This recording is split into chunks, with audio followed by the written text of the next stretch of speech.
Hello everyone, this is G. Vetrivel. In this lecture, we are going to discuss about classification of markets. Classification of markets. Traditionally, a market was a physical place where buyers and sellers gathered to buy and sell the goods. Economists describe a market as a collection of buyers and sellers who transact over a particular product or product class. So market அப்படின்றது ஏற்கனவே நம்ம பார்த்த மாதிரி it is a physical place where buyers and sellers meet. So meet பண்ணி அவங்களோட ப்ராடக்ட்ஸை exchange பண்ணிக்கிறது அந்த இடத்துக்கு பேர் மார்க்கெட் அப்படின்னு பார்த்தோம். Moreover it is not necessary that sellers need to sell there products at a particular place. ஒரு பர்டிகுலர் பிளேஸில் தான் அவங்க வந்து விற்கிறதும் வாங்குறதும் நடக்கணும்னு அவசியம் கிடையாது. For example if you see Amazon, Flipkart, நீங்கள் அந்த மாதிரியான ஆன்லைன் வெப்சைட்ஸ்லாம் பார்த்தீங்கன்னா அவங்க ஆன்லைன்லேயே சேல் பண்ணுறாங்க. ஸோ அந்த இடத்துல வந்து பையரும் செல்லரும் ஒரு ஃபிசிக்கல் கான்டாக்ட் கிடையாது, but they can contact in online. So market அப்படின்றது it is not necessary that sellers and buyers meet at a particular place. They can distribute the products around the world. So personal or physical contact between buyers and sellers is also not necessary for the concept of market. They can perform transactions through various modes of communication such as the telephone, internet, or video conferencing, etc. So in economic point of view, market is not only a particular place. It also by way of communication. Let us see the classification of markets. Markets can be classified on the basis of following ways, that is geographical area, competition, volume of the business, time, importance, nature of goods, regulation, nature of transactions. So these are all the base for which we can divide the markets. Let us see one by one. On the basis of geographical area, market can be divided into three types: local market, national market, international market. So first, local market. When the market for the particular product is restricted to a particular town or state, then it is a local market. So ஒரு சில particular ப்ராடக்ட்ஸுக்கான buyers வந்து ஒரு particular பிளேஸில் ஒரு particular ரீஜியனில் இருப்பாங்க. இப்போ அங்கே வந்து உற்பத்தி ஆகிற பொருட்கள் வந்து அங்கே இருக்கிற அந்த பிளேஸில் இருக்கிற பையர்ஸ்க்கே வந்து விற்றுருவாங்க. ஃபார் எக்ஸாம்பிள் நீங்கள் வந்து கிராமத்துலலாம் பார்த்தீங்கன்னா நிறைய இடத்துல வந்து இந்த வெஜிடபிள்ஸு, நெல், ஸோ கிரெயின்ஸு, மில்க்கு அவங்கள எல்லாமே ப்ரொடியூஸ் பண்ணுவாங்க. ஸோ அந்த ப்ரொடியூஸ் பண்ணுற அந்த அக்ரிகல்ச்சரல் ப்ராடக்ட்ஸ் எல்லாமே வந்து அந்த அது விளையிற இடத்த சுற்றி இருக்கிற பகுதி மக்களுக்கே வந்து போய் விற்றுட்டு வருவாங்க. ஸோ இந்த மாதிரியான ஒரு சுச்சுவேஷன், ஒரு மார்க்கெட் வந்து லோக்கல் மார்க்கெட் அப்படின்னு சொல்கிறோம். Local markets are confined to small and local region which mostly deal in perishable and semi perishable products such as grains, fruits and vegetables, meat, milk and another type of consumer goods and services. So பெரும்பாலும் இந்த மாதிரியான உற்பத்தி ஆகிற பொருட்கள் எல்லாமே வந்து எங்கே உற்பத்தி ஆகுதோ அந்த ரீஜியன்லே உள்ள மக்களுக்கு கொண்டு போய் விற்றுட்டு வருவாங்க. So this is called local market. National market. If buying and selling of some products is done in the whole nation, this is called national market. So எந்த ஒரு ப்ராடக்ட்ஸ் வந்து நம்ம நேஷன் வைட் வந்து செல் பண்ணுறோமோ, இல்லை எந்த ஒரு ப்ராடக்ட்ஸ் வந்து nation wide buying and selling நடக்குதோ அதை வந்து நம்ம நேஷனல் மார்க்கெட்டுன்னு சொல்கிறோம். For example you can see clothes, steel, cement, iron, tea, coffee, soap, cigarette etcetera. இந்த மாதிரி நிறைய பொருட்கள் வந்து அஃப்கோர்ஸ் சிகரெட் வந்து பேன் பண்ணியிருக்காங்க, பட் சம் கண்ட்ரீஸில் இருக்குது. Okay, of course these are the products which are sold nation wide. இது வந்து ஒரு நாடு ஃபுல்லாக உற்பத்தி பண்ணுறாங்க, நாடு ஃபுல்லாக இதோட பையிங் அண்ட் செல்லிங் நடந்துட்டுருக்கு. ஸோ இந்த மாதிரியான ஒரு மார்க்கெட் சிச்சுவேஷன் வந்து நேஷ்னல் மார்க்கெட் அப்படின்னு சொல்கிறோம். Of course government may ban the sale of goods and services beyond the country boundaries. ஒரு சில கவர்மெண்ட் வந்து என்ன பண்ணுவாங்க, இந்த மாதிரியான ப்ராடக்ட்ஸை வந்து அவங்களோட கண்ட்ரியில் மட்டும் பையிங் அண்ட் செல்லிங் நடக்கிற மாதிரி பார்த்துப்பாங்க. So beyond the border of other கண்ட்ரீஸ்க்கு வந்து இந்த ப்ராடக்ட்ஸை வந்து சேல் பண்ணுறதுக்கான ஒரு தடை இருந்துகிட்டே இருக்கு. So basically this type of market structure is called a national market. International market. If the goods produced in the country are traded in different countries, this is called a international market. Okay, ஒரு கண்ட்ரியில் ப்ராடக்ட்ஸை வந்து உற்பத்தி பண்ணி இன்னொரு கண்ட்ரியில் sale பண்ணுறோம் இல்லையா? So this is called international or global market. Nowadays வந்து எல்லா கண்ட்ரியுமே வந்து செல்ஃப் டிபெண்ட் கிடையாது. ஸோ எல்லா கண்ட்ரிஸுமே வந்து இம்போர்ட் அண்ட் எக்ஸ்போர்ட்டை நம்பி இருக்கு. All the countries are exporting the goods produced in other countries. The market of some goods such as gold, silver, tea, cloths, machines and machinery, medicines, etc. has spread the world over. So எல்லா கண்ட்ரியுமே வந்து அவங்க கிட்ட டெபிசிட்டாக இருக்கிற products வந்து import பண்ணிக்கிறாங்க and சர்ப்ளஸாக இருக்கிற products வந்து export பண்ணுறாங்க. ஸோ அந்த மாதிரி ஒரு இன்டர்நேஷ்னல் கான்டாக்ட் வச்சு அவங்களோட பையிங் அண்ட் செல்லிங் ப்ராசஸ் நடக்குது அப்படின்னா அது வந்து இன்டர்நேஷ்னல் மார்க்கெட் அப்படின்னு சொல்லி டிவைட் பண்றோம். So next, classification on the basis of competition. On the basis of competition, market can be divided into three types: monopoly market, perfect market and imperfect market. Monopoly market. If there is full control of producer over market, that is known as monopoly market. In such market, the producer determines price of his product in his own will. Monopoly market அப்படின்றது, இப்போ அந்த மார்க்கெட்டில் வந்து ஒரு ப்ராடக்ட்டுக்கு ஒரே ஒரு seller தான் இருப்பார். ஸோ அந்த ப்ராடக்டோட ப்ரைஸை அவர் மட்டும்தான் டிசைட் பண்ணுவார். ஸோ அது ஹைப் பண்ணுறதா இருந்தாலும் சரி, இல்லை ப்ரைஸை கம்மி பண்ணுறதா இருந்தாலும் சரி, அந்த பர்டிகுலர் செல்லர் தான் டிசைட் பண்ணுவார். So there is no competition. Only one seller can control the whole market. This is known as monopoly. Perfect market. The market where the number of buyers and sellers is large and homogeneous of products are bought and sold is called perfect market. So இந்த perfect மார்க்கெட்டில் வந்து நிறைய buyers and sellers இருப்பாங்க. தென் இவங்க எல்லாருமே வந்து ஒரே மாதிரியான ப்ராடக்ட்ஸை தான் வந்து சேல் பண்ணுவாங்க. ஸோ அப்போ இங்கே வந்து ப்ரைஸில் வந்து வேரியேஷன்ஸ் இருக்காது. ஸோ எத்தனை ஃபர்ம்ஸ் இருந்தாலும் அவங்க எல்லாருமே வந்து சேம் ப்ரைஸ் தான் வந்து கன்சியூமருக்கு விற்பாங்க. ஸோ இங்கே வந்து டிமாண்ட் அண்ட் சப்ளை வந்து கணக்கில் எடுத்துக்காம ப்ரைஸ் வந்து எப்போவுமே வந்து எல்லா ஃபர்ம்ஸுக்கும் ஒரே மாதிரி இருக்கும். ஸோ அதனால தான் இதை பர்ஃபெக்ட் காம்படிஷன் அப்படின்னு சொல்கிறோம். பட் இன் ப்ராக்டிக்கலில் பார்த்தீங்க அப்படின்னா இந்த மாதிரியான பர்ஃபெக்ட் மார்க்கெட் அப்படின்றது ரொம்ப ரேர் தான். Then the last one, imperfect market. The market where there is no perfect competition between buyers and seller is called imperfect market. So imperfect மார்க்கெட்டில் வந்து கஸ்டமர்ஸ் வந்து அவங்களுடைய டேஸ்ட் அண்ட் ப்ரிஃபரன்சஸ் வந்து இங்கே adopt பண்ணுறாங்க. For example, customers are affected by product discrimination, post sale services, packaging, price, neatness of market, credit facility, discount, etc. And moreover, customers can buy same types of products from different sellers according to their desires and comfort. So imperfect மார்க்கெட்லேயும் வந்து the firms வந்து ஒரே மாதிரியான ப்ராடக்ட்ஸை வந்து sale பண்ணாலும் but they have price differentiation. So price வந்து ஒரு ஃபேமுக்கும் இன்னொரு ஃபேமுக்கும் வந்து டிஃப்ரெண்ட் ஆகும்.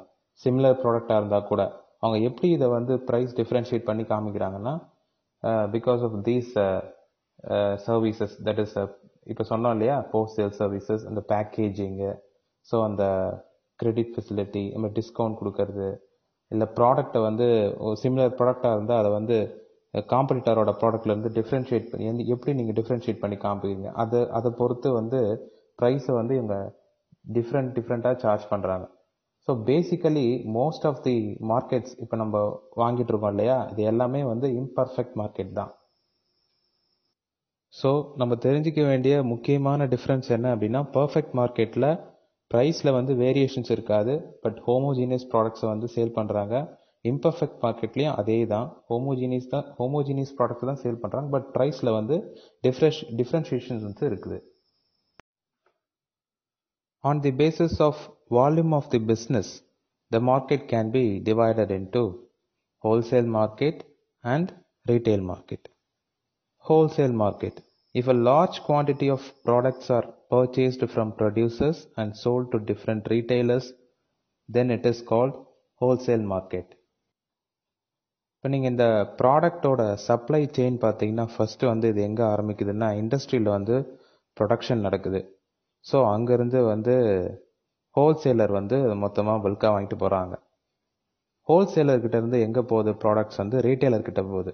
ஸோ ரீட்டைலர்கிட்டேருந்து கன்சியூமர்ஸ் வாங்கி யூஸ் பண்ணுறாங்க. ஸோ இந்த மாதிரி தான் இந்த ப்ராடக்டோட சப்ளை செயின் அப்படின்றது வருது. ஸோ இங்கே இண்டஸ்ட்ரியில் ப்ரொடக்ஷன் ஆகிற கூட்ஸை லார்ஜ் குவான்டிட்டிஸில் யார் வாங்கிக்கிறாங்க அப்படின்னா ஹோல்சேலர்ஸ் வாங்கிக்கிறாங்க. ஸோ அவங்களுக்கான அந்த மார்க்கெட் தான் ஹோல்சேல் மார்க்கெட். தட் இஸ் எந்த ஒரு ப்ராடக்டை வந்து ஹோல்சேலர்ஸ் வந்து மொத்தமாக வாங்கிக்கிறாங்களோ ஸோ அது ஹோல்சேல் மார்க்கெட் அப்படின்னு சொல்கிறோம். தென் ஹோல்சேலர்கிட்டேருந்து அது ரீட்டைலர்கிட்ட போகும்போது அது ரீட்டைல் மார்க்கெட் ஆகுது. அதான் நம்மளுடைய next concept. That is retail market, the market that sells small quantity of products directly to ultimate consumers is called retail market. So retailers என்ன பண்ணுறாங்க, ஹோல்சேலர்கிட்ட இருந்து பல்காக வாங்குறாங்க, அவங்க வந்து கன்சியூமர்ஸ்க்கு டிஸ்ட்ரிபியூட் பண்ணுறாங்க. ஸோ இந்த சப்ளை செயினில், ப்ராடக்டோட சப்ளை செயினில் ஹோல்சேலர்ஸ் அண்ட் ரீட்டைலர்ஸ் இவங்க ரெண்டு பேருமே வந்து ஒரு இம்பார்ட்டன்ட் பார்ட். ஹோல்சேலர்ஸ் வந்து இண்டஸ்ட்ரீஸ் கிட்டேருந்து மொத்தமாக வாங்கிக்கிறாங்க. தென் ரீட்டைலர்ஸ் வந்து ஹோல்சேலர்கிட்ட இருந்து மொத்தமாக வாங்கி கன்சியூமர்ஸ்க்கு ரீட்டைல் ப்ரைஸில் கொடுக்குறாங்க.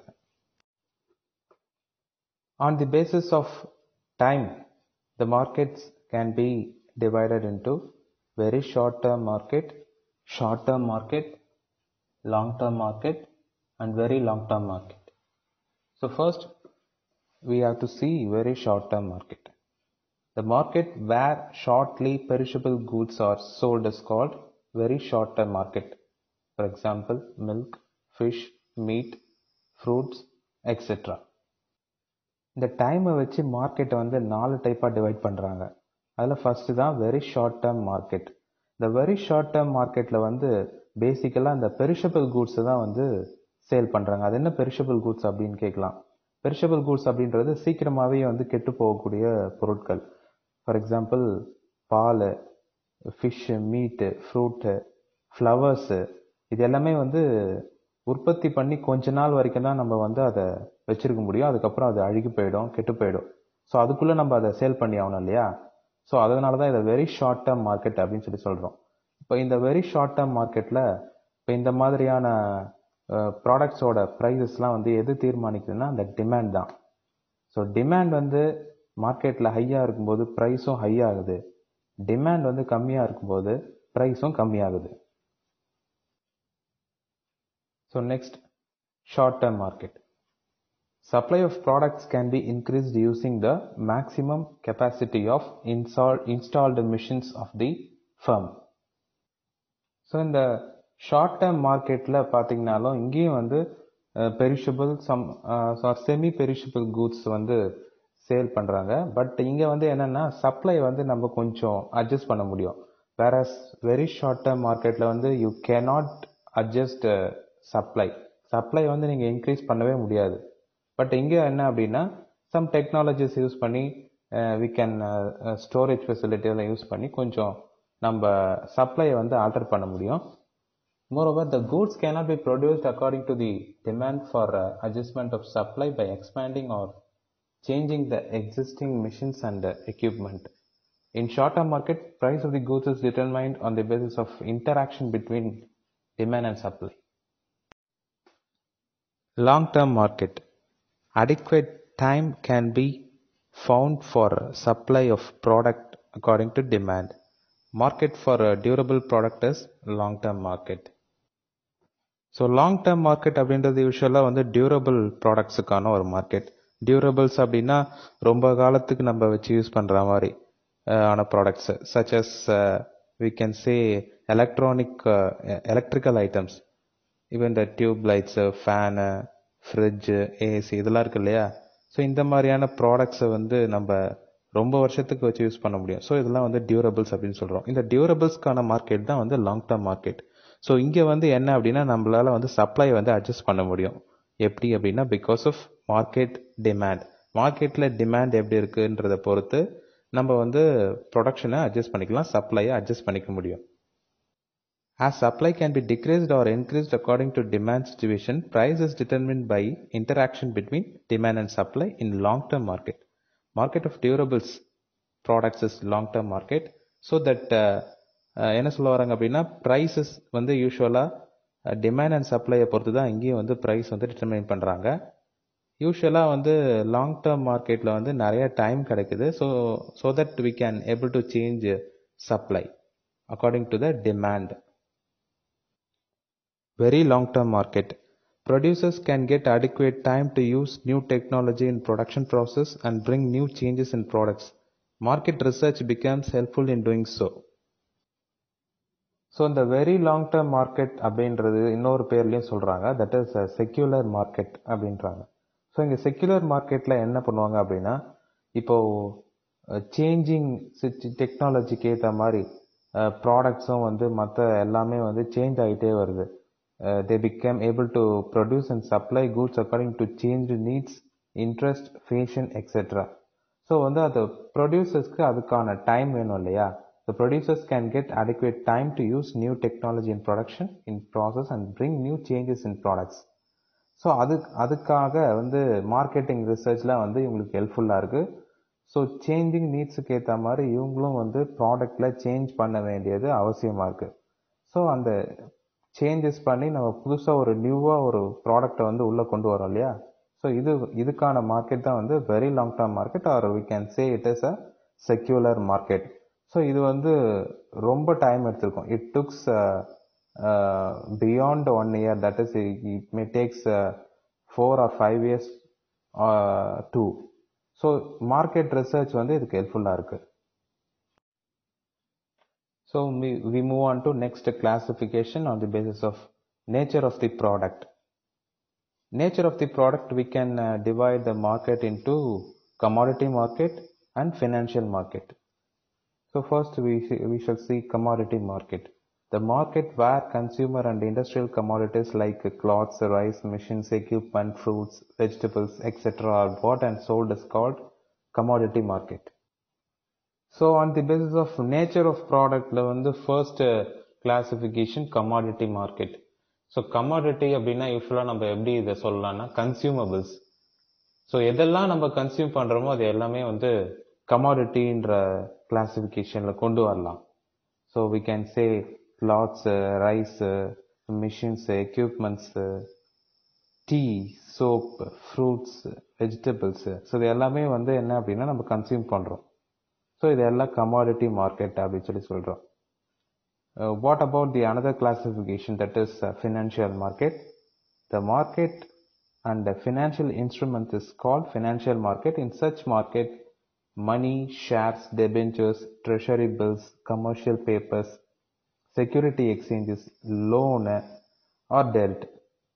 இப்போ ஃபினான்ஷியல் மார்க்கெட்டில் வந்து யூஸ்வலாக இந்த ஃபினான்ஷியல் இன்ஸ்ட்ருமெண்ட்ஸ்னு சொல்கிறோம் இல்லையா, இந்த shares, debentures, treasury bills, commercial papers, இது எல்லாமே வந்து பையிங் அண்ட் செல்லிங் பண்ணுறோம். அது எல்லாமே வந்து ஃபினான்ஷியல் மார்க்கெட்டுன்னு சொல்கிறோம்.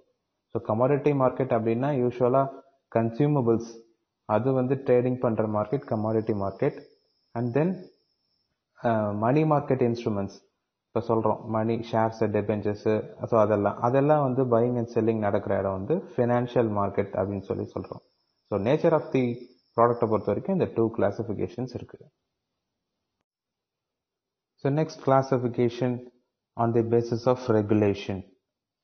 On the basis of regulation we can divide the market into regulated market and unregulated market. So what is regulated market? If trade association, municipality or government controls buying and selling the price of products etc., then it is called regulated market. So regulated market அப்படின்றது எந்த ஒரு ப்ராடக்ட்டுக்கு வந்து government or municipality or any other trade associations வந்து ஒரு restrictions or they can establish rules and regulations for buying and selling the product. அது பண்றாங்களோ அது வந்து நம்ம ரெகுலேட்டட் மார்க்கெட் அப்படின்னு சொல்லி சொல்றோம். இதுக்கு வந்து ஒரு பெஸ்ட் எக்ஸாம்பிள் எதை சொல்லலாம் அப்படின்னா, இப்போ நம்ம கண்ட்ரியில் வந்து பெட்ரோல் அண்ட் டீசல் ப்ரைஸஸ் எடுத்துக்கோங்க. இப்போ இந்த ப்ரைஸஸ் வந்து யார் ஃபிக்ஸ் பண்ணுறாங்கன்னா, இப்போ எல்லாம் ஃபர்ஸ்ட் வந்து எப்படி இருந்தது அப்படின்னா கவர்மெண்ட். ஸோ பெட்ரோல் பங்க்ஸ் வந்து ப்ரைவேட் பர்சன்ஸ் கிட்ட இருந்தாலுமே பட் ப்ரைஸஸ் வந்து யார் ஃபிக்ஸ் பண்ணியிருந்தாங்க இதுக்கு முன்னாடி, நான் இப்போ சொல்லலை, கொஞ்ச நாளைக்கு முன்னாடி அது கவர்மெண்ட்டோட கையில் தான் இருந்தது. Because they have the sole right to fix the petrol and diesel prices. But இப்போ வந்து அது சேஞ்ச் ஆகிடுச்சு. கவர்மெண்ட் வந்து அவங்களோட பாலிசி டெசிஷன்ஸில் வந்து சேஞ்சஸ் கொண்டு வந்துட்டாங்க. தட் இஸ் அக்கார்டிங் டு இந்த கச்சா எண்ணெயோட விலையை பொறுத்து பெட்ரோலிய நிறுவனங்களே வந்து சார்ஜஸை வந்து ஏற்றிக்கலாம், இறக்கிக்கலாம். பட் இதுலேயுமே கூட என்ன அப்படின்னா, ஒரு இடத்துல இன்னொரு இடத்துல பெட்ரோல் வந்து ரேட் சேஞ்ச் கிடையாது, ஒரே ரேட் தான் இருப்போது. என்ன இதுக்கு முன்னாடி வந்து கவர்மெண்ட் வந்து ப்ரைஸை ஃபிக்ஸ் பண்ணியிருந்தாங்க. இப்போ வந்து அந்த அசோசியேஷன்ஸ், தட் இஸ் அந்த ட்ரேட் அசோசியேஷன்ஸ் வந்து அந்த ப்ரைஸை ஃபிக்ஸ் பண்ணிக்கிறாங்க. அதுதான் இங்கே சொல்ல வரோம். ஸோ ரெகுலேட்டட் மார்க்கெட் அப்படின்றது அவங்க இஷ்டத்துக்கு அவங்க ப்ரைஸை ஃபிக்ஸ் பண்ண முடியாது. அதில் வந்து சில ரூல்ஸ் அண்ட் ரெகுலேஷன்ஸை ஃபாலோ பண்ணி ஆகணும். ஸோ அந்த மாதிரி இருக்கிறது என்னன்னா ரெகுலேட்டட் மார்க்கெட் அப்படின்னு சொல்லி சொல்கிறோம். Unregulated market. If a market is freely functioning and is not under control of any government body or any organization, it is called non-regulated market. So இதுக்கு பெஸ்ட் எக்ஸாம்பிள் வந்து நம்ம பார்க்குறோம். நம்ம ஊரில் இருக்கிற காய்கறி கடை, மளிகை கடை, இப்போ இதில் எல்லாமே வந்து நீங்கள் ஒரு கடையிலையும் போய் விசாரிச்சிங்கன்னா ஒரு விலை சொல்லுவாங்க. ஸோ இது எல்லாமே வந்து ரெகுலேட் பண்ணுறதுக்கு கவர்மெண்ட் எதுவும் வந்து மெஷர்ஸ் கொண்டு வரல. ஸோ இது எல்லாமே நம்ம என்னன்னு சொல்கிறோம், அன்ரெகுலேட்டட் மார்க்கெட்டுன்னு சொல்கிறோம்.